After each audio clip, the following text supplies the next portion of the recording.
কোনো একটা টেকনিক্যাল কাজ জানে এমন একজন স্কিলেবল পারসন, যেমন কেউ যদি ইলেকট্রনিক্সের কাজ জানে এবং কেউ যদি দেখা যাচ্ছে যে প্লাম্বারের কাজ জানে, তাহলে কিন্তু তারা মাসে, অনেকে আছে দেখবেন আপনি খোঁজ নিয়ে, মাসে তারা কিন্তু অনেকে আছে লাখ খানিক টাকা ইনকাম করে।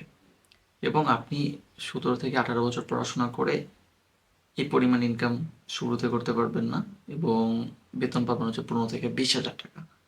তো এই জন্য স্কিলের উপরে শুধু জোর দেওয়া হয় বেশি। আর যারা স্কিল শিখে তারা কখনোই বসে থাকে না, এবং তারা অনেক টাকা ইনকাম করতেছে যারা পড়াশোনা করতেছে তাদের থেকে।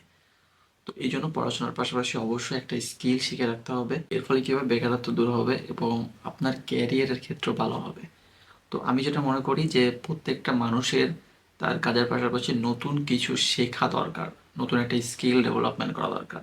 এবং আপনি পড়াশোনার পাশাপাশি আপনি সাপোজ একটা মার্কেটিংয়ে উপরে গ্র্যাজুয়েশন করতেছেন, বিবিএ করতেছেন, তো আপনি সাথে একটা মার্কেটিংয়ের কোর্স করে ফেলেন ডিজিটালি।